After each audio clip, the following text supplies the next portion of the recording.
핵쇼린 정리에 대해서 알아보도록 하겠습니다. 먼저 핵쇼린 모형의 가정을 살펴보겠습니다. 첫 번째, 이 모형은 이국, 이제, 이요소 모형이다. 둘째, 양국의 생산 함수는 서로 같다. 두 나라의 기술 수준이 서로 같다는 것입니다. 그리고 생산 함수는 신고전파의 1차 동차 함수로 규모에 대한 보수 불변의 생산 함수를 가정하고 있다. 세 번째, 양국의 후생함수, 선호체계가 서로 같다. 그러니까 어떤 재화에 대해서 좋아하는 정도가 두 나라에서 서로 같다는 뜻이 되겠습니다. 넷째, 두 나라의 요소 부전도의 차이가 있다. 여기서 요소 부전도는 상대적 개념이다. 그러니까 캐피탈, 레이버, 어번던트 가지고 있는 총 부전량이 두 나라에서 서로 다르다는 것입니다. 그리고 어떤 나라가 노동 풍부국이다, 자본 풍부국이다 하는 것은 절대적 개념이 아니고 상대 국가보다 더 노동이 풍부한지 상대 국가보다 더 자본이 풍부한지 하는 이런 상대적 개념이다, 이런 뜻이 되겠습니다. 그리고 이 주요 과정 외에도 몇 가지 추가적인 과정이 있는데요. 첫 번째는 양국의 상품 시장과 요소 시장이 완전 경쟁적이다. 초과 이유는 없는 그런 시장을 가정하고 있다. 둘째, 산업 간 생산 요소의 이동은 자유롭다.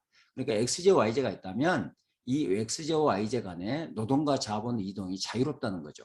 이동이 자유롭기 때문에 생산 요소 가격 보수는 어디에서나 같아진다. 한쪽이 보수가 많으면 그쪽으로 이동하기 때문에 두 부문의 요소의 보수는 언제나 같아진다. 이렇게 봐야 되겠습니다. 세 번째, 두 재화의 요소 집약도는 다르다. 그러니까 XJ와 YJ가 있다면 XJ는 노동 집약제, YJ는 자본 집약제, 이런 식으로 두 재화의 요소 집약도에 차이가 있다. 마지막으로 운송비, 관세 등 무역 장벽은 없다. 그러니까 무역 장벽이 없으니까 두 나라에서 재화 가격은 항상 같다. 이런 뜻이 되겠습니다. 다음은 핵쇼린 정리를 증명하기 위해서 몇 가지 우리가 미시경제에서 배웠던 기본적인 생산함수, 비용함수를 통해서 비용 최소화 조건을 공부해 보도록 하겠습니다. 이게 등량곡선이고 이 선이 이 등비곡선인데, 등량곡선은 생산함수로부터 유도가 된 것이고 등비곡선은 비용함수, 총 비용함수로부터 유도가 된 게 등비곡선이라고 하겠습니다. 그래서 등비곡선은 비용이 같다는 뜻이니까 어디에서 우리가 노동과 자본을 고용하든 총 비용은 같다는 뜻이 되겠고, 등량곡선은 생산량이죠. 근데 등량, 양이 생산하는 양이 같다는 뜻이니까 이 등량곡선상의 어떤 점에서든지 생산량은 같다, 이런 뜻이 되겠습니다. 자, 그렇다면 A점과 B점을 비교해 보면 A점과 B점에서는 사용되는 비용은 같지만 B점에서는 생산량이 X2고 A점에서 고용을 하게 되면, 노동과 자본을 고용하게 되면 생산량이 X1이니까 A점에서 노동과 자본을 고용하는 것이 생산량이 극대화가 된다. 비용을 최소화시킬 수 있다. 이런 뜻이 되겠습니다. 그래서 A점이 비용 최소화점이고, 이 A점의 조건을 보면 웨이지 렌탈 레이쇼, 이 웨이지 렌탈 레이쇼는 등비곡선의 기울기가 되겠습니다. 등비곡선의 기울기인 웨이지 렌탈 레이쇼하고 등량곡선의 기울기인 MRTSLK가 일치할 때 여기에서 비용 최소화가 달성된다. 이렇게 보면 되겠습니다.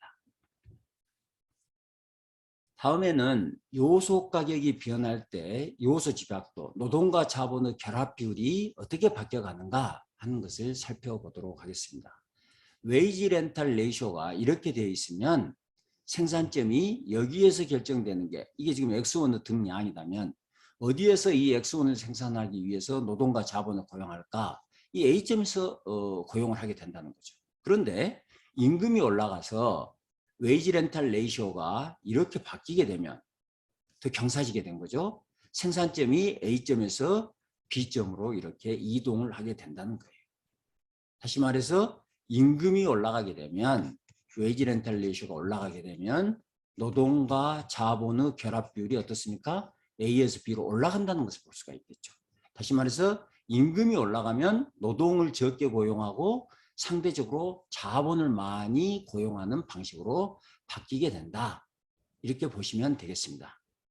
또 규모에 대한 보수 불변의 생산 함수가 갖는 특성은 뭔가는 생산량이 X1에서 X2 또는 X3 뭐 이렇게 자꾸 바뀌더라도 임금 임대료 비율이 변하지 않으면 노동과 자본의 결합 비율이 일정하게 유지된다는 것입니다.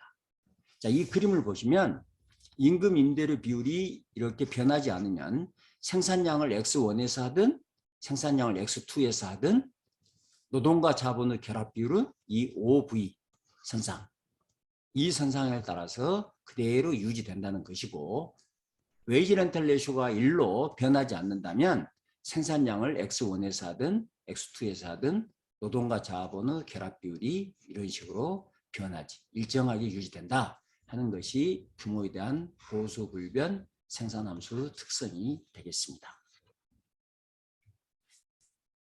이 그림은 생산 가능 곡선인데요.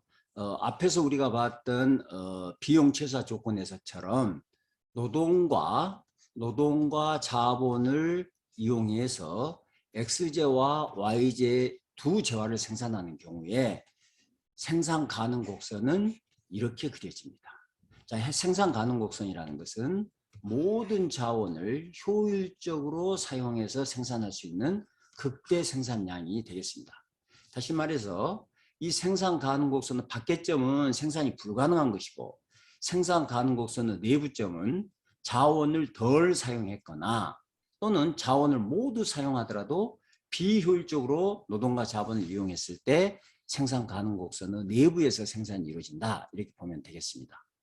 자, 그렇다면 이 생산 가능 곡선의 접선의 기울기를 우리가 뭐라고 이야기하는 거는 한계 전환율, 마지널 레이트 오브 트랜스포메이션이라고 하고 이것이 지금 이 생산 가능 곡선의 기울기가 되겠습니다.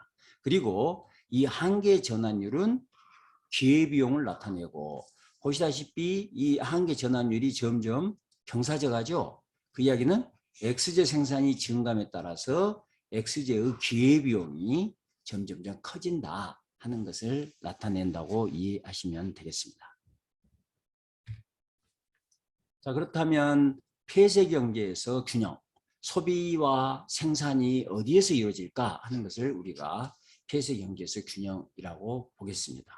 그래서 생산 가능 곡선이 TT선이라고 하면 어디에서 균형이 이루어지게 되는 것은 A점에서 균형이 이루어집니다.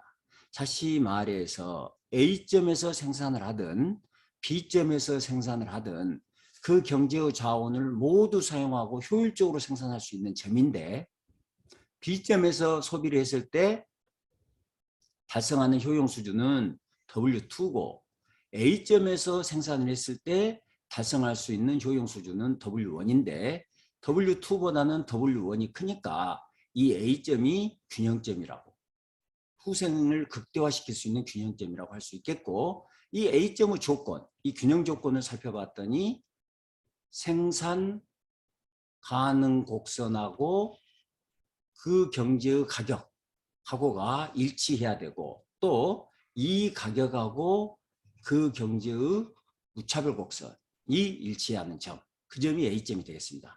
더 간단하게 이야기하면 생산 가능 곡선과 무차별 곡선이 접하는 점, 이 두 개가 접하는 점에서 폐쇄 경제의 균형이 달성이 되고 그 접하는 점에서 접선의 기울기를 그리면 그 접선의 기울기가 그 폐쇄 경제에서 상대 가격, 이 상대 가격은 X제와 Y제의 상대 가격이 되겠습니다. 자, 그렇다면 이상의 기초 지식을 가지고 우리가 핵쇼린 정리를 증명하게 되겠는데요. 자, 핵쇼린 정리라는 것은 뭔고는 노동풍부군 노동집약제의 비교 우위를 갖고 자본 풍부국은 자본 집약제의 비교율을 갖는다는 정의입니다. 자, 왜 그런가? 상식적으로 생각을 해보면 노동이 풍부한 나라는 임금이 낮겠죠. 노동이 풍부하니까. 그래서 노동을 많이 쓰는 노동집약제를 싸게 생산하게 될 것이고, 반면에 자본이 풍부한 나라는 자본이 풍부하니까 자본 가격이 낮을 것이고, 자본 가격이 낮기 때문에 자본을 많이 써서 생산하는 자본집약제를 가격이 낮게 될 것이다. 그러다 보니까 자본 풍부군 자본집약제가 싸니까 이걸 수출하게 되고, 노동 풍부군 노동집약제를 수출하게 된다는 것입니다. 그래서 핵쇼린 모형은 국가 간 요소 부전도 차이, 노동이 풍부한 나라냐 자본이 풍부한 나라냐, 이 요소 부전도 차이에 의해서 무역 패턴이 결정된다고 하고 있습니다.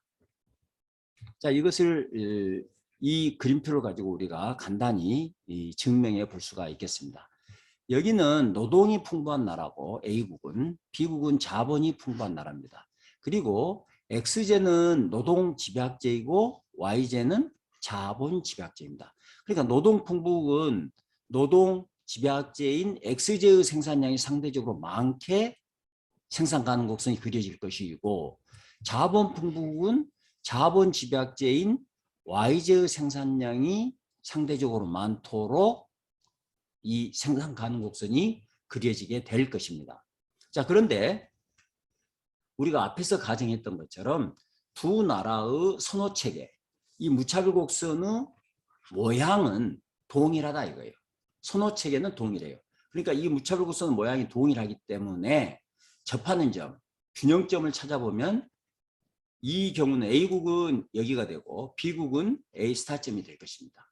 그리고 여기서 폐쇄경제 균형이 달성되니까 접선의 기울기를 그리면 이게 A국에서 X제 상대 가격, 이것은 B국에서 X제 상대 가격이 될 것이고, 이 P와 P 스타를 비교해 보면 그림에서 보시다시피 P가, X제의 상대 가격인 P가 A국에서 B국보다 더 낮게 될 테니까 A국은 X제를 수출하게 될 것이고 B국은 Y제를 수출하게 될 것입니다.